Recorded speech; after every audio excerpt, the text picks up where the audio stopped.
Are we good? Can you hear me? Everyone got me? Okay, let's do it.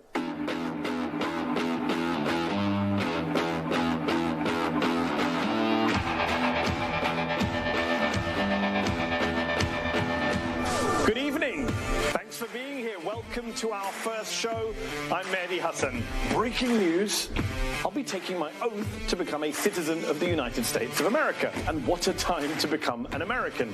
Michigan is already projected as a win for Joe Biden. U.S. Marshals join the effort to restore order and retake the Capitol. Not a sentence I ever thought I'd be saying on this show. For the first time, a sitting president will be impeached for a second time. A jury found now former officer Derek Chauvin guilty of murder and manslaughter. That there was a question about whether he would be found guilty. What we were drawing upon was our own history. 700,000 deaths from COVID. You're the chief medical advisor. If the president says, Dr. Fauci, what should I do? What's your advice? What are you going to tell him? I'm telling him, get people vaccinated as quickly as you possibly can. Tonight, our 20-year war is finally over, but the violence isn't. How much do you have to pinch yourself every day as an artist when you see what's happening in reality?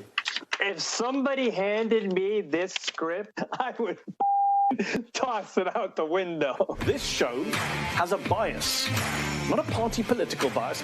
We'll call out both Republicans and Democrats on here when we have to. Surely we can't just carry on with these drone strikes, which I know Joe Biden is a supporter of. All of those innocent Iraqi civilians, men, women, children, killed by U.S. airstrikes, some of them in massacres at Haditha, Mahmudiyah, Balad. None of those weigh on your conscience? You don't know what you're talking about. Does that make you want to tear your hair up? I already tore my hair out, as you can tell. Why not spend that money on a universal healthcare system that helps everyone, not just insurance companies? You leveled an apartment building. I think you gave them a 1-hour warning to get out of a building. Do you think that's in line with humanitarian law? Do you feel embarrassed to be running nonsense like that on your network and calling it news?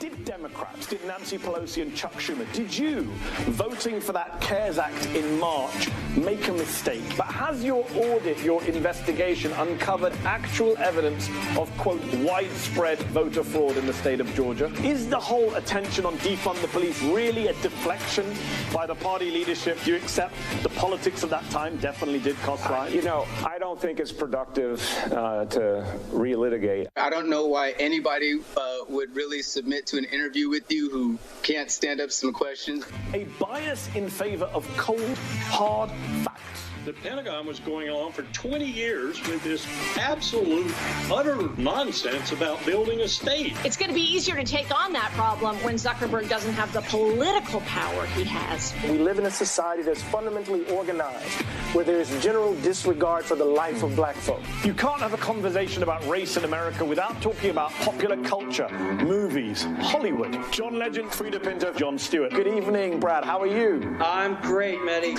Congratulations on your show. I've been waiting for you to get this. Don Cheadle, Sophia Bush, Michael Moore, Renee Elise Goldsberry, Ed Helms, Mark Ruffalo, Piper Perabo, Kumail Nanjiani. I started getting a little teary-eyed, you know? My connection to Palestine came through Palestinians, and then watching, you know, this asymmetrical warfare. A bias in favor of basic science. A bias in favor of democracy.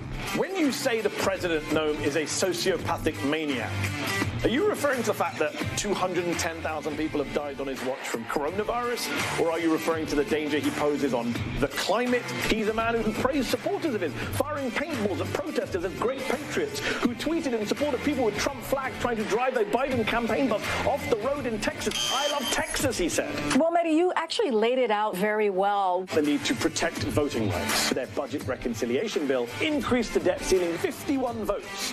Can end the filibuster. That's a really hard thing to explain, something I struggled with in my book. I need to borrow your script here. That does it for me tonight. Hope you join us every night. I'll see you back here tomorrow night. Good night. You were the bomb. Everybody should do it like you do it. That's real talk.